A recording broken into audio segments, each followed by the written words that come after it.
আল্লাহ তাআলা কিয়ামতের কঠিন ময়দানে যেদিন স্বামী স্ত্রীকে চিনবে না, স্ত্রী স্বামীকে দেখে পালিয়ে যাবে, বন্ধু বন্ধুরে চিনবে না, পীর সাহেব মুরিদরে চিনবে না, মুরিদ পীর সাহেবরে চিনবে না, দলের কর্মী তার নেতারে চিনবে না, নেতা তার কর্মীরে চিনবে না, বন্ধু বন্ধুরে দেখে পালাবে। এই কঠিন মুহূর্তে সূর্যটা মাথার কাছে চলে আসবে, জমিনটা তামার জমিন হবে, আজকের জমিনের মতো নয়। মানুষ ঘর্মাক্ত, ক্লান্ত, শ্রান্ত মাথার মগজগুলো কানের ছিদ্র আর নাকের ছিদ্র দিয়ে বেয়ে বেয়ে পড়বে। বিশ্বনবী ফরমান, কিয়ামতের ওই কঠিন ময়দানে 7 শ্রেণীর ব্যক্তিকে রব্বুল আলামিন তার আরশের নিচে ছায়া দিবেন। তার মধ্যে প্রথম শ্রেণীর ব্যক্তি হলো ইমামুন আদিল, যে ইনসাফের সাথে বিচার করে, যে জাস্টিস সমাজে সার্ভ করে, যে সুশাসন নিশ্চিত করে, ওই ইমামুন আদিল। আদিল শব্দটা বুঝছেন না? ইন্নাল্লাহা ইয়া'মুরু বিল আদল, পাইছেন? আদিল। 7 শ্রেণীর ব্যক্তিকে আল্লাহ তাআলা সুশীতল আরশের নিচে ছায়া দিবেন, যেদিন তার দেয়া ছায়া ছাড়া কোনো ছায়া থাকবে না। এর প্রথম হচ্ছে ইমামুন আদিল, ন্যায়পরায়ণ শাসক। চিল্লায় বলেন সুবহানাল্লাহ।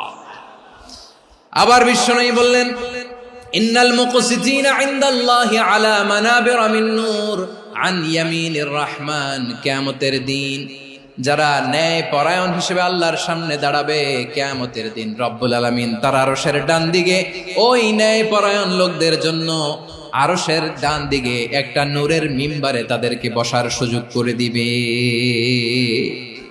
আল্লাহর আরশের ডান দিকে ন্যায় পরায়ণ লোকদের জন্য আল্লাহ তাআলা নূরের মিম্বার বানাবে। 4টে কেন কথা মনে করেছেন? আল আদাল, জাস্টিস। ইন্নাল্লাহা ইয়া'মুরু বিল আদল। আল্লাহ তাআলা এই আদালতের নির্দেশনা দেন, সুবিচার, সুশাসন। প্রিয় ভাইয়েরা, এটা আমরা বাংলাদেশে চাই কি চাই না? এই যে অরাজকতা, এই যে অন্যায়, এই যে জুলুম, এই যে ইনকনসিস্টেন্সি সমাজের অসঙ্গতির প্রধান কারণ জাস্টিস নাই, সুবিচার নাই, সুশাসন নাই। শেষবারের মতো আওয়াজ করে বলেন তো, আমরা বাংলাদেশে আদল চাই কি চাই না? তাহলে প্রথম নির্দেশনা শেষ। আল্লাহ তাআলা তোমাদেরকে আদলের আদেশ দেন। এরপরে আল্লাহ বললেন, আমি তোমাদেরকে ইহসানের আদেশ দেই। ইন্নাল্লাহা ইয়া'মুরু বিল আদলি ওয়াল ইহসান। আমি তোমাদেরকে যেমনি আদলের নির্দেশনা দেই, তেমনি ভাবে তোমাদেরকে ইহসানের নির্দেশনা দেই। ইহসান, আওয়াজ করে সবাই বলেন তো ইহসান। ইহসান মানে কারো প্রতি সফট হার্টেড হওয়া, মহানুভব হওয়া, অনুগ্রহ পরায়ণ হওয়া, অনুগ্রহশীল হওয়া, একে অপরের প্রতি দয়াদ্র হওয়া। একে অপরের প্রতি দয়াদ্র, অনুগ্রহশীল হওয়া ছাড়া মানবিক সমাজ কশিনকালেও গঠন করা সম্ভব না। প্রিয় ভাইরা, সুন্দর আচরণ দিয়ে, ইহসান দিয়ে যা জয় করা যায়, নরম আচরণ দিয়ে যেটা অর্জন করা যায়, কঠোরতা দিয়ে সেটা পারা যায় না। বিষ্ণু ঈসা ইসলাম ইহসান দিয়ে, কোমল আচরণ দিয়ে, তার অনুগ্রহ দিয়ে তিনি অনেক কাফিরের হৃদয়কে জয় করে ফেলেছেন। সাইয়েদনা সুমামা ইবনে উসাল রাদিয়াল্লাহু তাআলা আনহুর কথা মনে পড়ে যায়। তিনি ছিলেন ইয়ামামার বাদশা। মদিনাতে বিশ্বনবীকে হত্যা করার নিয়তে এসেছিলেন। গোপনে গোপনে বিশ্বনবীকে হত্যা করে আবার ইয়ামামাতে তিনি ফিরে যাবেন। কিন্তু কি অবাক করা কাণ্ড, হত্যা করতে পারে নাই, সাহাবাদের হাতে তিনি ধরা পড়ে গেলেন। সাইয়েদনা সুমামা ইবনে উসাল রাদিয়াল্লাহু তাআলা আনহু হত্যার নিয়তে আসলেন, কিন্তু হত্যা করতে পারলেন না। সাহাবারা ওনাকে ধরে ফেললেন, ধরে মসজিদে নববীর পিলারের মধ্যে বেঁধে রাখলেন। সুমামা ইবনে উসাল, সিরাত থেকে শুনে, সিরাত থেকে শোনাচ্ছি, রাদিয়াল্লাহু তাআলা আনহু ইয়ামামার অধিপতি ছিলেন। বিশ্বনবীকে হত্যার জন্য আসছেন, ধরা পড়ে গেছেন, এখন মসজিদে নববীতে বেঁধে রাখছেন। তার মানে বন্দী। এখন স্ট্যাটাস কি? বন্দী, ক্যাপটিভ। তো বিষ্ণু ঈসা ইসলাম সাহাবাদেরকে বললেন, তার খোঁজ খবর নিও, সুমামা ইবনে উসালের খোঁজ খবর নিও। সাহাবার বলেন, ইয়া রাসূলুল্লাহ, আপনাকে হত্যা করতে এসেছে, তার তো কঠিন ক্যাপিটাল পানিশমেন্ট হওয়া দরকার, কঠিন শাস্তি হওয়া দরকার। বিশ্বনবী বললেন, না, আমি যেটা জানি তোমরা সেটা জানো না, তোমরা সুমামার সাথে ভালো আচরণ করো। বিশ্বনবী সুমামার কাছে গেলেন। প্রথম দিন যে তিনি কালেমার দাওয়াত দিলেন, ইমানের দাওয়াত দিলেন, ইসলামের দাওয়াত দিলেন, রিসালাতের দাওয়াত দিলেন, আখিরাতের দাওয়াত দিলেন। পরের দিন যে বিশ্বনবী সালাতের দাওয়াত দিলেন, যাকাতের দাওয়াত দিলেন, ইসলাম কি, কিভাবে, কেমন করে পালন করতে হয় চমৎকার আর্টিকুলেট করতে শুরু করলেন। তন্ময় হয়ে সুমামা ইবনে উসাল রাদিয়াল্লাহু তাআলা আনহু বিশ্বনবীর কথাগুলো শুনতে আরম্ভ করলো। একদিন নয়, 2 দিন নয়, টানা 3 দিন বিশ্বনবী সুমামার কাছে ইসলামকে প্রেজেন্ট করেছেন, উপস্থাপন করেছেন। আওয়াজ করে বলেন, কয় দিন? 3 দিন। 3 দিন মসজিদে নববীতে বাধা। আর সাহাবীদেরকে বললেন, তার খোঁজ খবর নিও, তোমরা যে রুটি বানাও এর মধ্যে সবচেয়ে ভালো আটার রুটিটা তারে দিও, সবচেয়ে রিফাইন্ড খেজুর, যেটা পিওর খেজুর, এটা তারে দিও। আর বিশ্বনবী নিজের উট থেকে দুধ দহন করে ওনার বাড়ির এক কর্মচারীকে বলেছেন, দুধ দহন করে সুমামার জন্য নিয়ে যেও। সুবহানাল্লাহ পড়বেন না? সবাই তো অবাক, ইয়ামামা থেকে আসছে নবীকে হত্যা করতে, বিশ্বনবী দেখে তারে জামাই আদর করে। একদিন নয়, 2 দিন নয়, টানা 3 দিন বিশ্বনবী এভাবে সুমামার কাছে যেয়ে ইসলামকে প্রেজেন্ট করতে আরম্ভ করলেন, ইসলামকে উপস্থাপন করতে শুরু করলেন। আর তাকে চমৎকার এন্টারটেইনমেন্ট, আপ্যায়ন দিতে আরম্ভ করলেন। টানা 3 দিন যখন ইসলামের দ্য বিউটিজ অফ ইসলাম, ইসলামের সুমহান বাণী, সৌন্দর্য তার কাছে উপস্থাপন শেষ, তাকে আপ্যায়ন শেষ, বিশ্বনবী বললেন সাহাবাদেরকে, যাও এবার সুমামার হাতের পায়ের রশি দুটো খুলে দাও। সাহাবারা তর্ক জুড়ে দিলেন, লা ইয়া রাসূলুল্লাহ, এমনটা করবেন না, তো ভয়ঙ্কর ভয়ঙ্কর খুনি, কি জানি কি হয়ে যায়। বিশ্বনবী বললেন, না, তার হাতে পায়ের রশিগুলো খুলে দাও। সাহাবারা বিশ্বনবীর কথা মতো তার হাতে পায়ের রশিগুলো খুলে দিল। সুমামা মুহূর্তের মধ্যে মসজিদে নববী থেকে বের হয়, ইয়ামামায় ফিরে না যে মসজিদে নববীর পাশে একটা খেজুর বাগান ছিল, সেখানে চলে গেলেন। সেখানে একটা ছোট্ট কুয়া ছিল, কুয়ার পানি দিয়ে তিনি গোসল করলেন। সুবহানাল্লাহ পড়েন। কুয়ার পানি দিয়ে গোসল করে মসজিদে নববীর সামনে এসে বিশ্বনবী এবং সাহাবাদের সামনে দাঁড়িয়ে সাব্বাবা উঁচু করে বললেন, আশহাদু আল্লা ইলাহা ইল্লাল্লাহ ওয়া আশহাদু আন্না মুহাম্মাদান আবদুহু ওয়া রাসূলুহু। আমি সাক্ষ্য দিচ্ছি আল্লাহ ছাড়া কোনো ইলাহ নাই, আর মুহাম্মদ আল্লাহ তাআলার প্রেরিত বান্দা এবং রাসূল।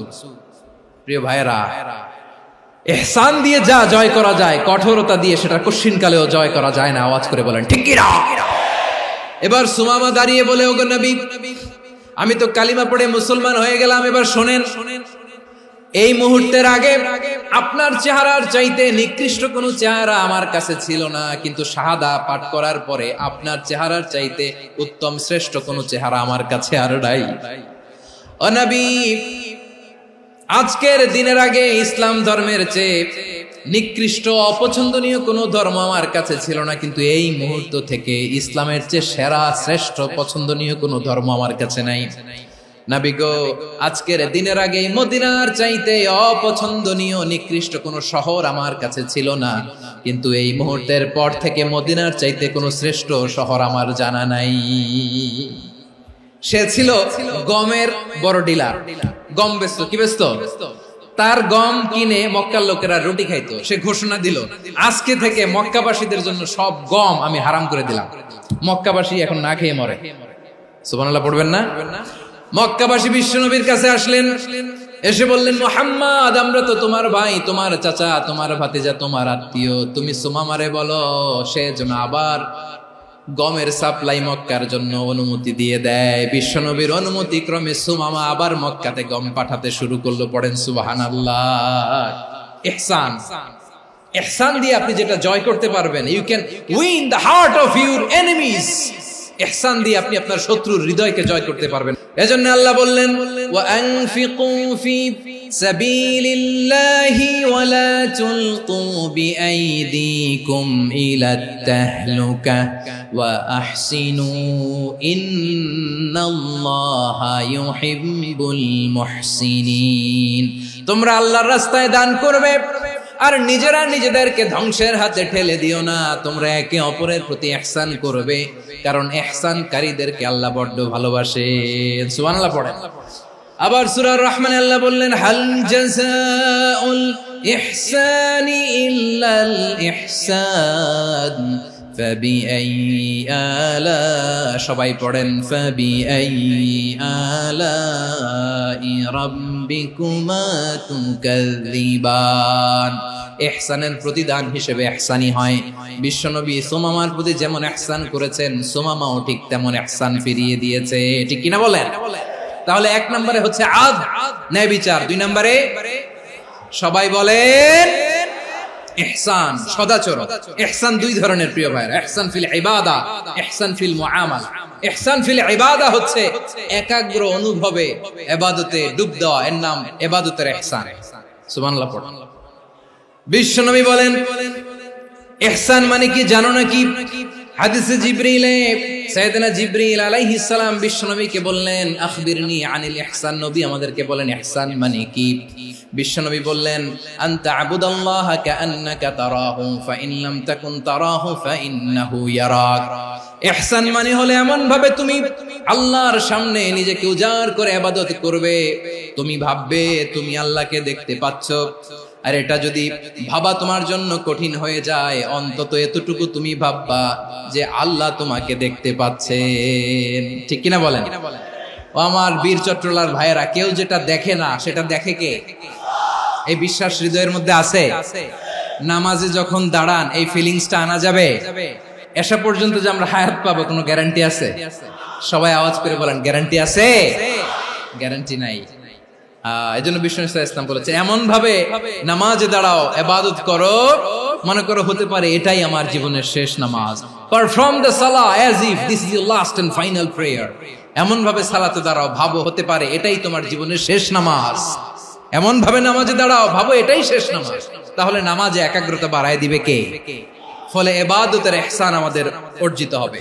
আর মুআমালাতে ইহসান হলো, বিশ্বনবী বলেন ইন্নাল্লাহা তাবারাকা ওয়া তাআলা কাতাবাল ইহসানা আলা কুল্লি শাই ফাইযা কাতালতুম ফাআহসিনুল কিতলা ওয়া ইযা যাবাহতুম ফাআহসিনুয যাবহা ওয়ালিয়ুহিদ্দা আহাদুকুম শাফরাতাহু ওয়ালিয়ুরিহ যাবিহাতাহু। ইহসান দুই ধরনের, আওয়াজ করে বলতে হবে কয় ধরনের?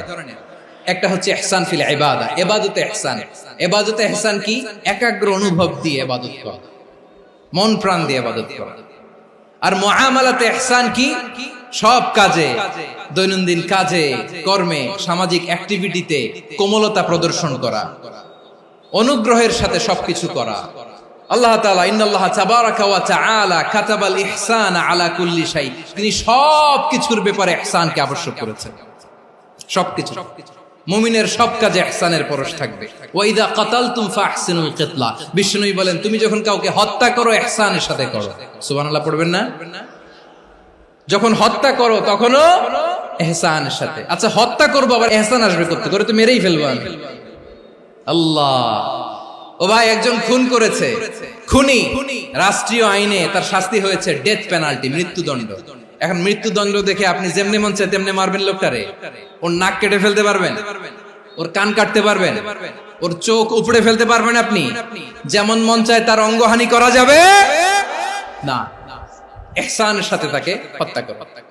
সুবহানাল্লাহ, this is Islam, this is the true essence of Islam. ওয়া ইযা যাবাহতুম ফাহসিনুয যাবহা, যখন জবাই করবে তখনও ইহসানের সাথে জবাই করবে। করব জবাই, ওইখানেও নাকি ইহসান। আচ্ছা কুরবানির দিন আমরা পশুগুলোরে কি করি বলেন সবাই আওয়াজ করে?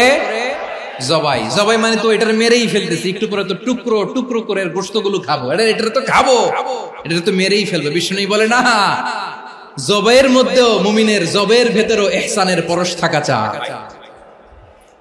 যখন জবাই করবে প্রাণীটাকে হাত পা টাইট করে বেঁধে নাও, ছুরিটাকে শার্পেন করে নাও, ধারালো করে নাও, যাতে অল্প সময়ে জবাইটা হয়ে যায়, প্রাণীটা যাতে কম কষ্ট পায়। সুবহানাল্লাহ পড়ে। দিস ইজ কল্ড ইহসান। আল্লাহ তাআলা যেমনি আদলের আদেশ করেছেন, ন্যায় বিচার, জাস্টিস এনশিওর করতে বলেছেন, সমাজে ইহসানের ব্যবহার, ইহসানের অনুশীলন তিনি করতে বলেছেন। এজন্য মুমিনের প্রতিটি কাজে, আমার চট্টগ্রামের ভাইয়েরা আমার দিকে তাকান, খেয়াল করে শুনুন, মুমিন জীবনের প্রতিটি কাজে ইহসানের পরশ থাকা চাই। আমরা যেন আমাদের পরিবারের প্রতি ইহসান করি, আমরা যেন আমাদের কর্মচারীদের প্রতি ইহসান করি, আমরা যেন আমাদের কলিগদের প্রতি ইহসান করি, আমরা যেন আমাদের ভাইদের প্রতি ইহসান করি। মুমিন জীবনের প্রতি কাজে ইহসানের পরশ থাকার দরকার আছে না নাই? কথা বুঝতে পেরেছেন? তাহলে আল্লাহ তাআলার তিনটা আদেশ ছিল, কয়টা গেল? প্রথমে কি ছিল? আদল। দুই নম্বরে তিন নম্বরে রব্বুল আলামিন বললেন ওয়া ইতাইদিল কুরবা, নিকট আত্মীয়দেরকে দান করো। নিকট আত্মীয়দেরকে দাও, যারা তোমাদের ব্লাড কানেকশনের আত্মীয় তাদেরকে তোমরা দাও। এখানে জেনারেলি বললেন দাও, কি দিব সেটা তিনি এখানে বলেন নাই, সেটা তিনি সূরাতুল ইসরার মধ্যে বলেছেন। আল্লাহ বলেন ওয়া আতিযাল কুরবা হাক্কাহ, নিকট আত্মীয়দেরকে তাদের অধিকার, তাদের প্রাপ্য তোমরা বুঝিয়ে দাও। দেখেন, একটা শান্তির সমাজ, একটা সমৃদ্ধ সমাজ, একটা মানবিক সমাজ গঠনের জন্য আল্লাহ তাআলা বেশি না, মাত্র তিনটা অর্ডার, তিনটা ভার্ডিক্ট তিনি জারি করেছেন। এক নাম্বার সুশাসন, ন্যায় বিচার। দুই নাম্বার ইহসান। তিন নাম্বার নিকটাত্মীয়, যারা কাছের, তোমার ভেরি ক্লোজ রিলেশনশিপে আছে, তাদেরকে দাও। দাও, দিলে বাড়িয়ে দেয় কে? অনেকে দিতে চায় না, কৃপণতা করে। দিলে বাড়ায় দেয় কে?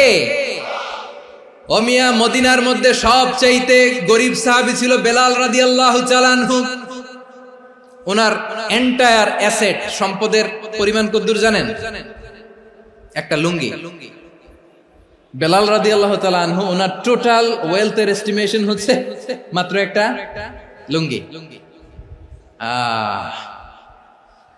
একটা লুঙ্গি, টোটাল ওয়েলথ এস্টিমেশন, টোটাল সম্পদের পরিমাণ বেলাল রাদিয়াল্লাহু তাআলা আনহুর কি ছিল? ওই বেলাল রাদিয়াল্লাহু তাআলা আনহুকে বিষ্ণু ইসলাম বলেছেন আনফিক ইয়া বেলাল, ও বেলাল তুমিও দাও। ওয়ালা তাখশা মিন যিল আরশি ইখলালা, আরশের অধিপতির তো কোনো ঘাটতি নাই, তুমি দিলে ওই আল্লাহ তোমারে বাড়ায় দিবে। এজন্য আমার প্রিয় ভাইয়েরা, দিলে কমে না, দিলে বাড়ে। অনেকে ধরে রাখে, নতুন কিছু নিতে পারে না, হাত দিয়ে যেটা ধরে রেখেছেন এটা দিয়ে দেন, বড় একটা ধরার সুযোগ পাবেন। জোরে বলেন ঠিক কিনা? রব্বুল আলামিন বললেন তিন নাম্বার আদেশ হলো তোমাদের প্রতি, সমাজটারে কেমন করে মানবিক সমাজ, সুন্দর সমাজ গড়বা। তিন নাম্বার আদেশ হলো ওয়া আতিদাল কুরবা হাক্কা, নিকট আত্মীয়দেরকে তাদের প্রাপ্য বুঝিয়ে দাও। এই নিকট আত্মীয়দেরকে তাদের অধিকার বুঝিয়ে দেওয়া, প্রাপ্য বুঝিয়ে দেওয়াতে আমাদের গাফলতি আছে না নাই? অনেকে দেখবেন অনেক আল্লাহওয়ালা, তাহাজ্জুদ গুজার, সেজদা দিতে দিতে কপালে কালো দাগ ফেলে দিছে, সে তার বোনের হকটা আদায় করে নাই, আছে না নাই? অনেক বড় হাজী সাহেব, বিশাল লম্বা দাড়ি, ছেলেরে সব দিয়ে দিছে, মেয়েরে কিছু দেয় নাই, মেয়ের হক আদায় করে নাই, আছে না নাই? এই হাজী সাহেবেরা, এই আল্লাহওয়ালারা কিয়ামতের ময়দানে আটকে যাবে। আপনি অন্যের অধিকার নষ্ট করেছেন, তাদের রাইটস কে ভায়োলেট করেছেন। এজন্য আল্লাহ তাআলা বলেন, কারো অধিকার যদি কেউ নষ্ট করে, ওই সমাজটা মানবিক সমাজ কঠিনকালেও হতে পারে না। এজন্য তিন নম্বর আল্লাহ বললেন ওয়া ইতাইদিল কুরবা, নিকট আত্মীয়দেরকে দাও। কি দিবা? তাদের অধিকার দিয়ে দাও। বোনের অধিকার বুঝিয়ে দাও, মেয়ের অধিকার বুঝিয়ে দাও, ফুফুর অধিকার বুঝিয়ে দাও। দেখবেন অনেক মায়েরা ছেলের পাতে মুরগির রান দেয়, মেয়ের পাতে দেয় মুরগির ঠ্যাং। তো মেয়ের কি মুরগির রান খেতে মনে চায় না? মনে চায় না? এমনটা করা যাবে না। নিকটাত্মীয়দেরকে অধিকার দিয়ে দাও, নিকটাত্মীয়ের সাথে সুসম্পর্ক রাখো। আদেশটা কার? এজন্য প্রিয় ভাইয়েরা, জীবনে যদি বারাকা অর্জন করতে চান, নিকটাত্মীয়দের সাথে সুসম্পর্ক রাখতে হবে, তাদের জন্য উপহার পাঠাতে হবে। বিশ্বনবী বলেন লা ইয়াদখুলুল জান্নাতা কাতে, যে ব্যক্তি আত্মীয়তার সম্পর্ককে ছিন্ন করে দেয়, সে কঠিন কালেও আল্লাহর জান্নাতে ঢুকবে না। আপনি কি এটারে সহজ হাদিস মনে করছেন? এটা সহজ কথা? আপনি ভাবছেন আপনার নামাজ আপনারে বাঁচাতে পারবে, আপনার রোজা বাঁচাতে পারবে, আপনার তাহাজ্জুদ আপনারে বাঁচাতে পারবে? অধিকার নষ্ট করলে কিছুই আপনারে বাঁচাতে পারবে না। এজন্য নিকট আত্মীয়দেরকে দিতে হবে বেশি বেশি। বিশ্বনবী বলেন ইন্না সাদাকাতা আলাল মিসকিনি সাদাকা ওয়া আলা যির রাহিমি ইসনাতান সাদাকাতুন ওয়া সিলা। মিসকিন রে দান করলে শুধু দানের সওয়াব হয়, নিকট আত্মীয়কে দান করলে দুইটার সওয়াব হয়, সাদাকার সওয়াব হয়, আবার আত্মীয়তার বন্ধন অটুট রাখার সওয়াব হয়ে যায়। আবার বিশ্বনবী বললেন মান সাররাহু আইয়ুবসাতা লাহু ফি রিজকিহি ওয়া ইনসালাহু ফি আসারিহি ফালইয়াসিল রাহিমা। যে ব্যক্তি তার রিজিকের প্রশস্ততা চায় আর হায়াতে বরকত চায়, সে যেন তার আত্মীয়ের সাথে সুসম্পর্ক রাখে। আমার প্রিয় চট্টলার ভাইয়েরা, আমাদের রিজিক বাড়ুক, এটা আমরা চাই কি চাই না? সবাই চান? হ্যাঁ, আমাদের রিজিকে প্রশস্ততা আসুক, চাই কি চাই না? আমাদের হায়াতে বরকত আসুক, আমরা চাই কি চাই না? এই দুইটা যদি চান তাহলে নিকটাত্মীয়দের সাথে সুসম্পর্ক রাখবেন। পারবেন? তাহলে সমাজটারে মানবিক সমাজ বানায় দিবে কে? তিনটা আদেশ চলে গেল। 1 নম্বরে কি ছিল? 2 নম্বরে, 3 নম্বরে নিকটাত্মীয়দেরকে দান। আল্লাহ তাআলা তিনটা জিনিসের যেমনি আদেশ করেছেন, অনুরূপ ভাবে তিনটা বিষয় তিনি বারণ করেছেন, নিষেধ করেছেন। ওগুলোর কাছেও যাওয়া যাবে। রাব্বুল আলামিন বলেন, ওয়ায়ানহা আনিল ফাহশাই ওয়াল মুনকারি ওয়াল বাগি। আমি যেমনি তিনটি বিষয়ে আদেশ করলাম, অনুরূপ ভাবে তিনটি বিষয়ে বারণ করলাম, নিষেধ করলাম। আমার 1 নাম্বার নিষেধাজ্ঞা হলো অশ্লীলতার প্রতি। ফাহশা, ওয়ায়ানহা আনিল ফাহশা, আল্লাহ তাআলা অশ্লীলতাকে নিষেধ করেছেন। কোন জিনিসকে? সবাই বলুন, কোন জিনিসকে? যত ধরনের, যত টাইপের, যত ক্যাটাগরির অশ্লীলতা হতে পারে সব অশ্লীলতাকে হারাম করেছেন কে? ফাহশা মানে কি? কথায়, কাজে, আচরণে, কমেন্ট, ফেসবুকের কমেন্টসে যত ধরনের নোংরামো আছে, যত ধরনের অশ্লীলতা আছে, এটাকে আরবিতে বলে ফাহশা। রাব্বুল আলামিন বলেন, কুল ইন্নামা حرم ربي الفواحش ما ظهر منها وما بطن। ও নবী, আপনি বলে দেন, আমার রব প্রকাশ্য, অপ্রকাশ্য, স্পষ্ট কিংবা অস্পষ্ট, দৃশ্যমান কিংবা অদৃশ্যমান সব অশ্লীলতাকে হারাম করেছেন। সব ধরনের অশ্লীলতা হারাম। আল্লাহ তাআলা আমাদেরকে অশ্লীলতা থেকে বাঁচান। এবার বলেন, আমাদের সমাজে অশ্লীলতা আছে না নাই? অশ্লীলতা নানা ভাবে, নানা নামে, নানা মোড়কে আমাদের সমাজে আছে না নাই? সংস্কৃতির নামে, ফ্যাশনের নামে, বিনোদনের নামে, উপন্যাসের নামে, কনসার্টের নামে অশ্লীলতা আছে না নাই? আপনি দেখেছেন কনসার্টগুলোর অবস্থা? আমাদের তরুণ তরুণীরা, আমাদের যুবক যুবতীরা, আমাদের জেনজিরা, কি অবস্থা ওইখানে? কনসার্টের নামে অশ্লীলতা আছে না নাই? ছেলে মেয়ে একে অপরকে জড়ায় ধরতেছে, একে অপরকে চুমু খাচ্ছে, প্রকাশ্যে, দিবালোকে, গণমানুষের সামনে। আল্লাহ তাআলা এই অশ্লীলতা থেকে আমাদেরকে বেঁচে থাকতে বলেছেন। রূপালী জগতের নামে অশ্লীলতা আছে না নাই? এই টার্মটা আপনারা জানেন না? রূপালী জগৎ কি জগৎ? আসলে কি রূপালী জগৎ না অন্ধকার জগৎ? আমার বোনেরা, আপনাদেরকে যে কি বলে তারা বুঝায়, রূপালী জগৎ শুনেই আপনি ভরকে যাবেন না। রূপালী জগতে যে নারী যত বেশি উলঙ্গ, সে নাকি তত বেশি সাহসী। জানেন? বলে এটা একটা সাহসী নারী, খুব সাহসী পদক্ষেপ তার। যত বেশি শরীর থেকে কাপড় নামাতে পারবে, যত বেশি বস্ত্রহীন হয়ে নিজেকে প্রেজেন্ট করতে পারবে, সে নাকি তত বেশি সাহসী। আমার চট্টলার ভাইয়েরা, শয়তানের প্রথমে এজেন্ডা ছিল বনি আদমকে বস্ত্রহীন করা। সে আদম এবং হাওয়া আলাইহিস সালামকে নিষিদ্ধ গাছের ফল খাইয়ে তাদেরকে বস্ত্রহীন করেছে। এই জামিনেও সে আমাদেরকে বস্ত্রহীন করতে চাইবে। এই রূপালী জগতের নামে তারা এটা করে। আমার প্রিয় বোনেরা, আপনি জানেন না আপনার দাম কত। ওরা আপনাদেরকে বিজ্ঞাপনের সস্তা পণ্য বানাতে চায়। ওরা আপনাদেরকে ওদের ভোগের লিপসার টুলস বানাতে চায়। ওরা আপনাদেরকে দিয়ে ওদের খায়েশ পূরণ করতে চায়। এটা আপনাদের জন্য মোটেও ডিগনিটি নয়, এটা আপনাদের জন্য সম্মান নয়। আপনার সম্মান শালীনতায়, আপনার সম্মান হেজাবে, আপনার সম্মান ভদ্রতায়, আপনার সম্মান আপনার ডিসেন্ট পোশাকে। পোশাক বলে দেয় এই নারীটা ভদ্র না অভদ্র। পোশাক বলে দেয় এই মেয়েটা কোন ঘরের মেয়ে। আপনি জানেন না, আপনার এই সস্তা পণ্য বানায়, ভোগের পণ্য, বিলবোর্ডে আপনাকে উলঙ্গ করে উপস্থাপন করে। এই অশ্লীলতার সাথে ইসলামের কোন সম্পর্ক। এজন্য আল্লাহ বলেন, আমি অশ্লীলতাকে হারাম করেছি। অশ্লীলতাকে হারাম করার প্রথম কারণ হলো এর মাধ্যমে মানবতাকে অপমানিত করা হয়। কারণ মানুষের সম্মান মানুষের পোশাকে। মানুষ যখন পোশাকহীন হয়ে যায়, বস্ত্রহীন হয়ে যায়, তার সম্মান কমে যায়। ঠিক কিনা? অশ্লীলতাকে হারাম করার প্রথম কারণ হচ্ছে মানুষ মানুষকে অপমান করে। একটা নারী, সে তো সম্মানিত। নারী যে কত সম্মানিত, নারীরা এটা বুঝেই নাই। বিশ্বনবী বলেন আদ-দুনিয়া কুল্লুহা মাতা ওয়া খায়রু মাতা'আদ দুনিয়া আল মারআতুস সালিহা। আমার বোনেরা, 5টা প্যান্ডেলে আপনারা এলইডিতে আমার আলোচনা শুনছেন, আমি জানি। আপনাদের এই গর্ভ যে কত দামি আপনি জানেন না। আপনার পেট থেকেই আসবে আগামী দিনের সালাহুদ্দিন আল আইয়ুবী। আপনার পেট থেকেই আসবে অনাগত দিনের ইমাম মাহদী আল মুনতাযর। আপনার পেট থেকেই আসবে অনাগত দিনের ফয়সাল, ওয়াসিম, মুগ্ধ, আবু সাইদের মতো বীর যোদ্ধা। আমার প্রিয় বোনেরা, আমার প্রিয় বোনেরা, বিশ্বনবীর কথার ওজন খেয়াল করেন। আদ-দুনিয়া কুল্লুহা মাতা ওয়া খায়রু মাতা'আদ দুনিয়া আল মারআতুস সালিহা। দুনিয়ার সবকিছুই অ্যাসেট, এর মধ্যে সবচেয়ে দামি অ্যাসেট নেককার নারী। আপনার গর্ভ যে কত দামি আপনি জানেন না।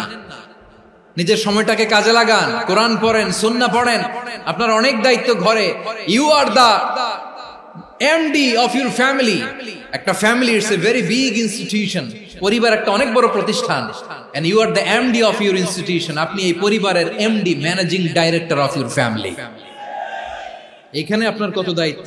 আপনি ছেলে মেয়েদেরকে তারবিয়া করবেন, আপনি আপনার স্বামীর জন্য ঘরটারে জান্নাতের নীর বানাবেন, আপনার জন্য জান্নাতের ডুপ্লেক্স বাড়ি ওইখানে তৈরি করে রাখবে কে? আপনি যে কত দামি আপনি জানেন না। নারীদেরকে আল্লাহ বানিয়েছেন উচ্চতর করে, নিম্নতর নয়। নারীদেরকে ছোট্ট জিনিস দিলে এটারে বড় করে দেয়। নারীদেরকে ভ্রূণ দিলে, শুক্রাণু দিলে নারী এটারে বাচ্চা হিসেবে উপহার দেয়, ঠিক কিনা? বিয়ের মাধ্যমে স্বামী যখন তার শুক্রাণু তার স্ত্রীকে উপহার দেয়, স্ত্রী রিটার্নে কি উপহার দেয়? ফুল ফর্ম বেবি, মানব সন্তান। দেখছেন, আপনি দিলেন একটুকুনি, দিছে বিশাল। আপনি যদি নারীকে বাজার এনে দেন, নারী এটাকে সুস্বাদু খাবারে রূপান্তর করে দেয়। আপনি তাকে একটা মুচকি হাসি দিয়ে দেন, সে তার কলিজা দিয়ে দেয়। কিন্তু যদি আপনি তার মনে কষ্ট দেন, সে আপনার জীবনকে জাহান্নাম বানায়া দেন। নারীর মন বুঝতে পারলে নেয়ামত, বুঝতে না পারলে কিয়ামত। আমার প্রিয় বোনেরা, আপনি যে কত দামি আপনি জানেন না। অনেক দামি আপনি। আপনাদেরকে যেন ভোগের সস্তা পণ্য বানাতে না পারে, আপনাদেরকে সচেতন থাকতে হবে। তাহলে কেন আল্লাহ তাআলা এই ফাহশা, অশ্লীলতাকে হারাম করলেন? 1 নাম্বার, এতে হিউম্যান ডিগনিটি কমে। 2 নাম্বার, এতে মানুষের অধিকার নষ্ট হয়। আপনি বিয়ে করেছেন, এরে পরকিয়া করেন, ওর সাথে এরকম আছে না নাই? স্ত্রীর অধিকার নষ্ট করেছেন। আপনি বিবাহ সম্পর্কে আবদ্ধ হয়েছেন তার সাথে, আপনি পরকিয়া করেন ওই ছেলের সাথে, আপনি আপনার হাজবেন্ডের সাথে বিট্রে করেছেন। এজন্য আল্লাহ অশ্লীলতাকে হারাম করেছেন। অশ্লীলতাকে হারাম করার আরেকটা কারণ হচ্ছে আল্লাহ তাআলা এই হিউম্যান জেনারেশনকে এটাকে প্রিজার্ভ করতে চায়। হিফজুন নাসল, এটা মাকাসিদুশ শরিয়ার অনেক গুরুত্বপূর্ণ একটা মাকাসিদ, অনেক গুরুত্বপূর্ণ। আপনার নাসল, আপনার জেনারেশনকে সংরক্ষণ করা। এই যে আসতেছে ফেব্রুয়ারি, কত ফেব্রুয়ারি জানো? এটা কি বিশ্ব ভালোবাসা দিবস? হ্যাঁ, কি দিবস? এই বিশ্ব ভালোবাসা দিবসের সাথে মুসলমানদের কোনো সম্পর্ক নাই। আমার প্রিয় ভাইরা, এই যে আপনি অবৈধ সম্পর্কে জড়ালেন, কেন আল্লাহ অশ্লীলতাকে হারাম করেছে দেখেন। বলতেছিলাম যে এটা আপনার নাসল, আপনার জেনারেশন, আপনার লিনিয়েজ, আপনার বংশকে প্রিজার্ভ করা। কে কার বাবা, কে কার মা, বাবা মা জানা, প্রজন্মকে প্রিজার্ভ করা, এটা ইসলাম ওয়াজিব করে দিয়েছে। এই যে অবৈধ সম্পর্কের কারণে, বিশ্ব বেহায়া দিবসের কারণে, এগুলোর আউটকাম, আউটপুট হিসেবে মাঝে মাঝে এই ঢাকা মেডিকেলের ডাস্টবিনে নবজাতকের বাচ্চার কান্নার আওয়াজ শুনতে পাওয়া যায়। চট্টগ্রাম মেডিকেলের ডাস্টবিনে নবজাতকের কান্না শুনতে পাওয়া যায়। বীর চট্টলার মুসলমানেরা বুঝতে পারলে আওয়াজ করে বলেন, এই যে চট্টগ্রাম মেডিকেলে যে নবজাতকটা পাওয়া গেল, ওর বাবাকে আমাকে বলেন, ওর মাকে, ও কোন ফ্যামিলির সন্তান কেউ জানে? আপনি হিউম্যান ডিগনিটিকে অপমান করেছেন না? আপনি তার ভবিষ্যৎকে অন্ধকার করেছেন না? আপনি তার লিনিয়েজকে প্রশ্নবিদ্ধ করে দিয়েছেন না?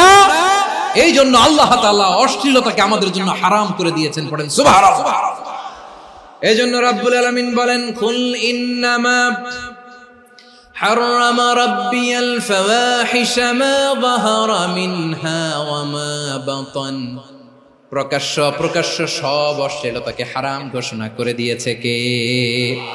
আবার দুনিয়ার বুকে যারা অশ্লীলতার প্রসার করে তাদের জন্য শাস্তি মজুদ রেখেছে কে?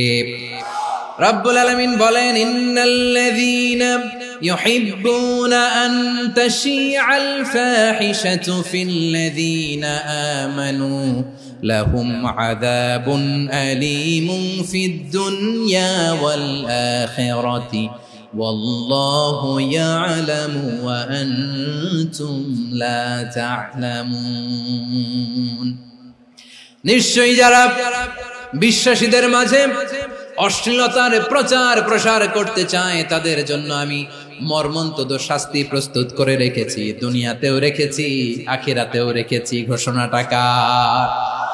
যারা এই নাটকের নামে, সিনেমার নামে, রূপালী জগতের নামে, মুভির নামে, ওটিটি প্ল্যাটফর্মের নামে আমার সমাজে অশ্লীলতা ছড়াতে চায় তাদের জন্য কঠিন মর্মন্তুদ শাস্তি মজুদ রেখে দিয়েছে কে?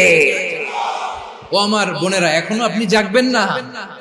এখনো আপনার চিন্তার দুয়ারে এখনো নাড়া পড়ে নাই?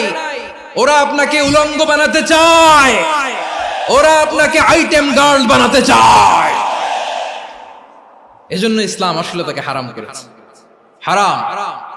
ইসলাম বলেছে যোজন যোজন দূরে থাকো, ওরা বলে না কাছে আসো, কাছে আসার গল্প, ক্লোজ আপ ওয়ান, কাছে আসার গল্প আছে না নাই? তাহলে অশ্লীলতার সাথে আমাদের কোনো সম্পর্ক?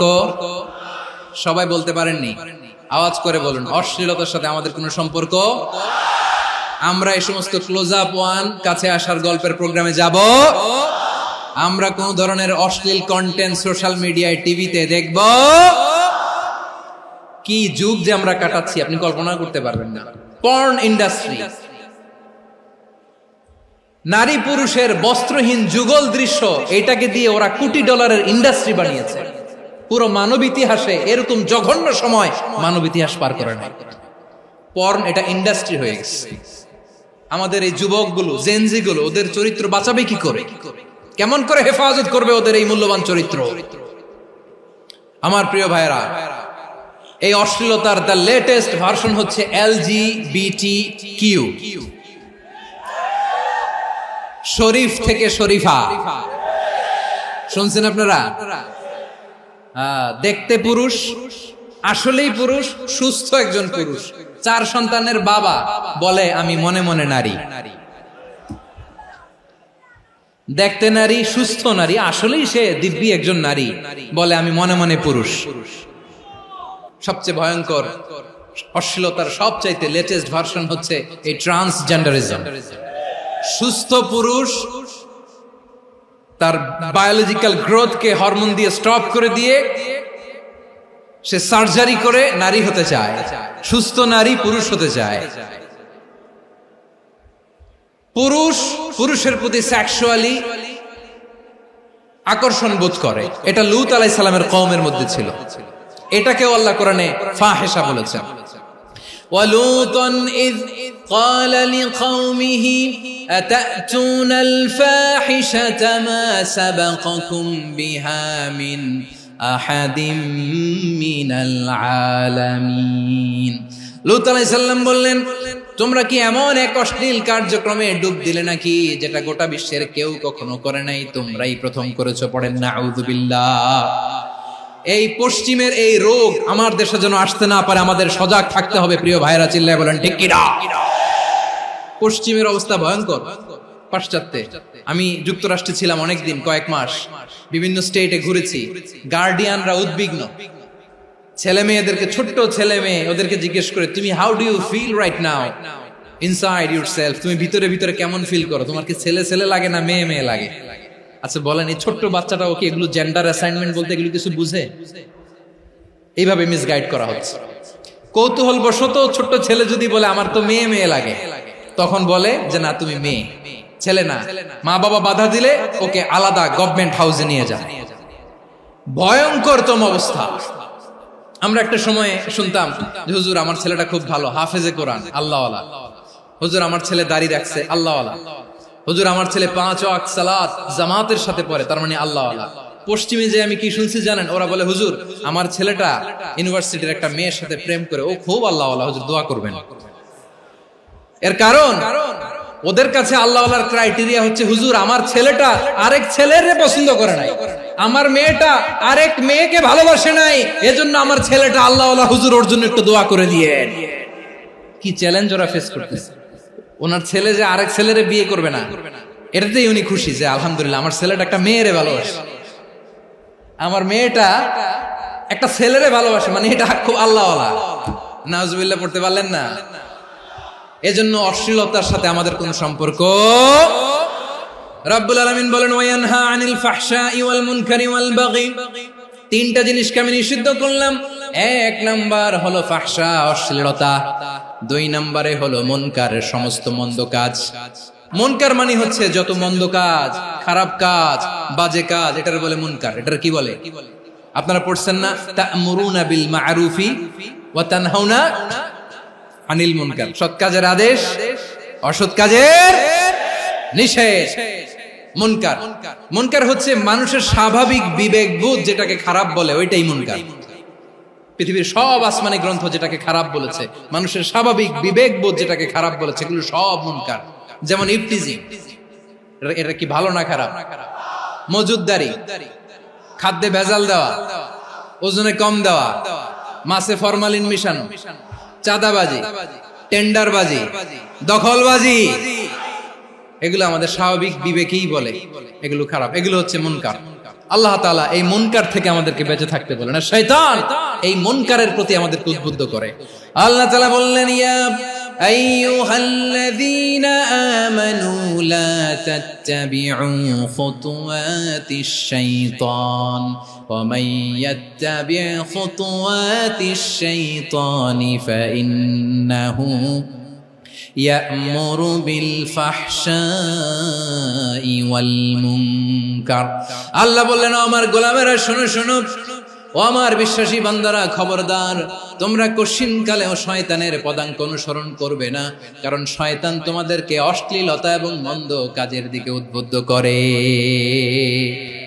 আমাদের কাজ হচ্ছে শয়তান আমাদেরকে যেদিকে নিতে চায় আমরা তার উল্টা দিকে যাব। শয়তান এই মন্দ কাজকে আমাদের কাছে বিউটিফাই করে, চাকচিক্যময় করে আমাদের সামনে উপস্থাপন করে। এজন্য আল্লাহ বলেন মুনকারকে থামাতে হবে, মুনকার প্রতিরোধ করতে হবে। মুনকার প্রতিরোধের দায়িত্ব শুধু আমাদের নাকি? শুধু আপনার খতিব সাহেবের, ইমাম সাহেবের, নাকি মুসলিম উম্মার সবার? আওয়াজ করে বলুন, মুনকার অসৎ কাজ প্রতিরোধের দায়িত্ব কার? রাব্বুল আলামিন বলেন, কুনতুম খায়রা উম্মাতিন উখরিজাত লিন-নাসি তা'মুরুনা বিল মা'রুফি ওয়া তানহাউনা আনিল মুনকার। তোমাদেরকে শ্রেষ্ঠ জাতি করে জমিনের মধ্যে আবির্ভূত করা হয়েছে, যাতে করে তোমরা জমিনের ভেতরে সৎ কাজের আদেশ করতে পারো আর অসৎ কাজের নিষেধ করতে পারো। উম্মাহ, কুনতুম খায়রা, তাহলে গোটা উম্মার দায়িত্ব, এটা বুঝতে পারছেন তো? আচ্ছা, আরো নিচে আসেন।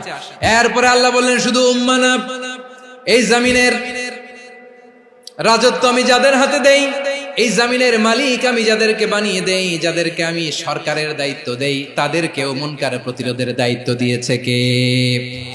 আল্লাহ বলেন, যারা ক্ষমতার মসনদে বসেছে তাদেরকে 4 দফা কর্মসূচি আমি আল্লাহ দিলাম। আওয়াজ করে বলেন, কয় দফা? আল্লাহ বলেন, আল্লাযীনা ইম্মাক্কান্নাহুম ফিল আরদি আকামুস সালাতা ওয়া আতাউয যাকাতা ওয়া আমারু বিল মা'রুফি ওয়া নাহাউ আনিল মুনকার ওয়ালিল্লাহি আকিবাতুল উমুর। যারা এই জমিনের উত্তরাধিকার হয়েছে তারা 4 দফা কর্মসূচি নিয়ে সামনে আগাবা। সালাত কায়েম করবা, যাকাত আদায় করবা, সৎ কাজের আদেশ দিবা, অসৎ কাজ থেকে মুনকার প্রতিরোধ করবা। আদেশটা কার?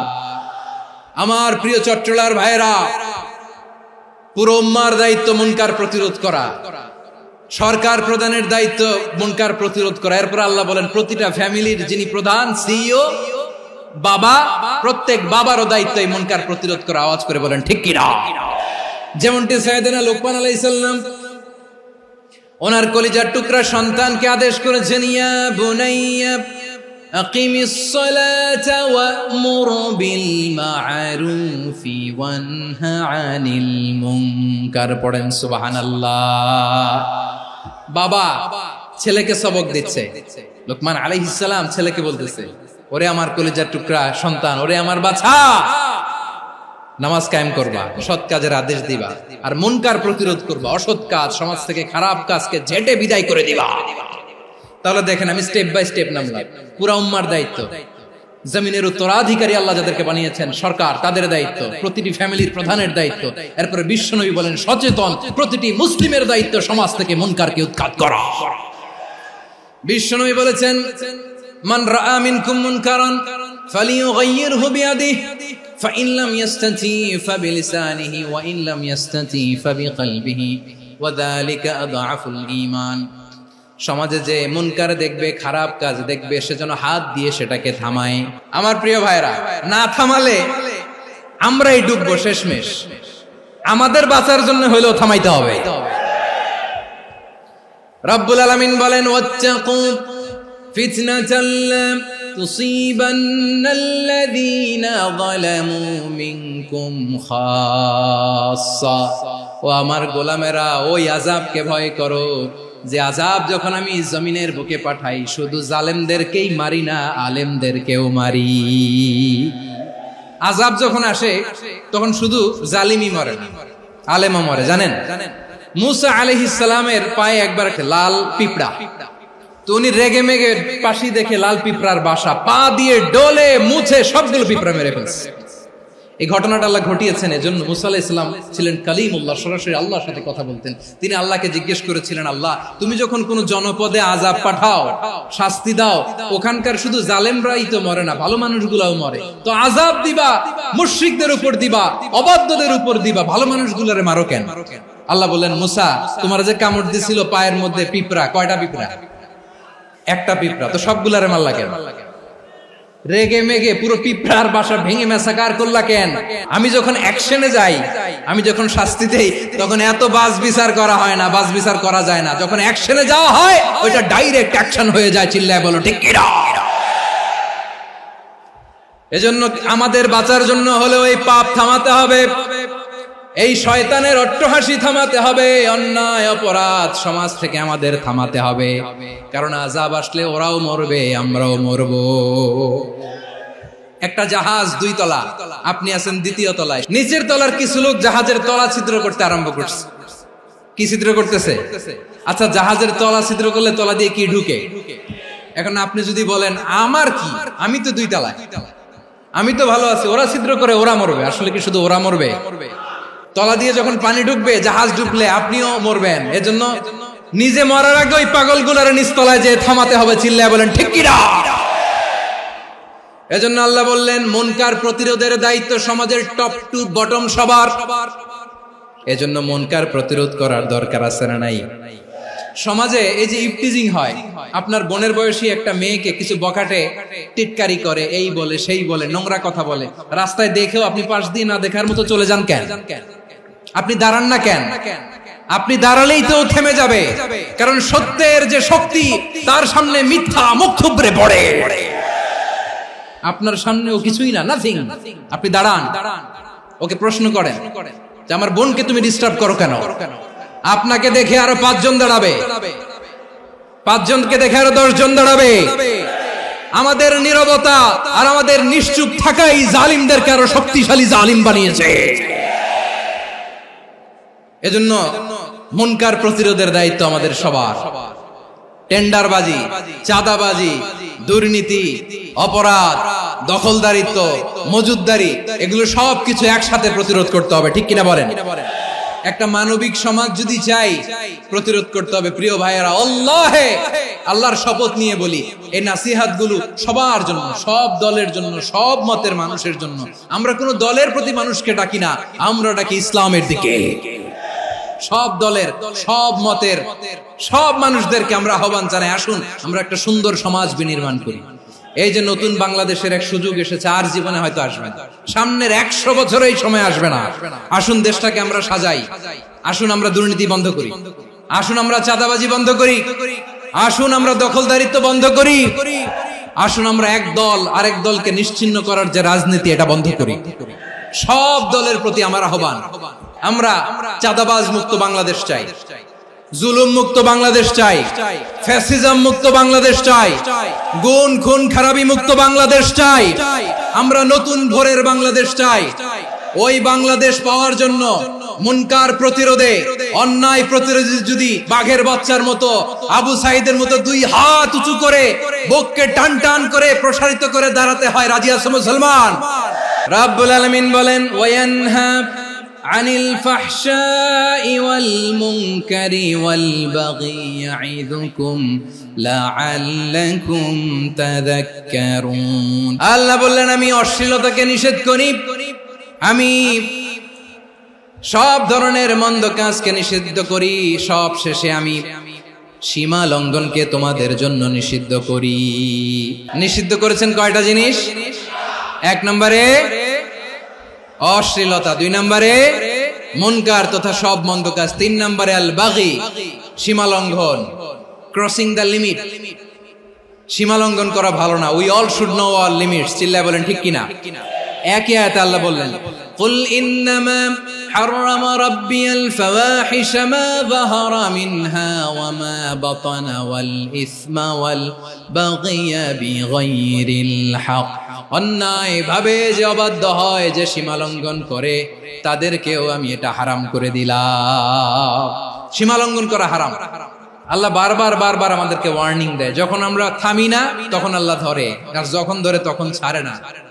ধরে ধরে ধরে না, ধরলে আল্লাহ। ফেরাউনকে কিন্তু হুট করে ধরে নাই, আপনারা জানেন 9 বার ওয়ার্নিং দিয়েছে। ফেরাউনকে আল্লাহ তাআলা ওয়ার্নিং দিয়েছিল কয়বার? রাব্বুল আলামিন বলেন ওয়ালাকাদ আতাইনা মূসা 9 আয়াতিন বাইয়িনাত। 9টা মুআজিজা দেখিয়েছি। 1 2 3 বারবার এইভাবে রিমাইন্ডার, ওইভাবে রিমাইন্ডার, এইভাবে নসিহত, ওইভাবে দাওয়া। ফাকুলা লাহু কাওলান লাইয়িনা, নরম করে বলো, সফট করে বলো, যত ওয়ে হতে পারে দাওয়া মেথডোলজি। মুসা আলাইহিস সালামের সব অ্যাপ্লাই শেষ।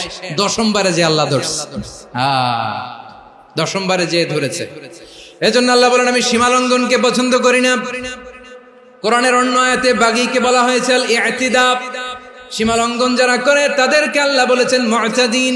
ওয়াকাতিলু ফি সাবিলিল্লাহিল্লাযীনা ইউকাতিলুনাকুম ওয়া লা তা'তাদু ইন্নাল্লাহা লা ইউহিব্বুল মুতাদিন। আমি সীমা লঙ্ঘনকারীদেরকে কোশ্চিনকালেও পছন্দ করি না। আমরা যেন সীমা লঙ্ঘন না করি, রাজি আছেন তো? যে কোনো ক্ষেত্রে ইবাদতে যেন সীমা লঙ্ঘন না করি। অনেকে আমরা ইবাদতে সীমা লঙ্ঘন করে ফেলি। বিশ্বনবী সাল্লাল্লাহু আলাইহি ওয়াসাল্লাম যেটা শিখিয়েছেন এর বাইরে যে অতিরিক্ত বুজুর্গ হতে চায়, এরকম আছে না নাই? কোন ক্ষেত্রেই সীমা লঙ্ঘন করা যাবে, এমনকি যুদ্ধ ক্ষেত্রেও না। বিশ্বনবী সাল্লাল্লাহু আলাইহি ওয়াসাল্লাম বলেন খবরদার যুদ্ধ ক্ষেত্রেও সীমা লঙ্ঘন করো না।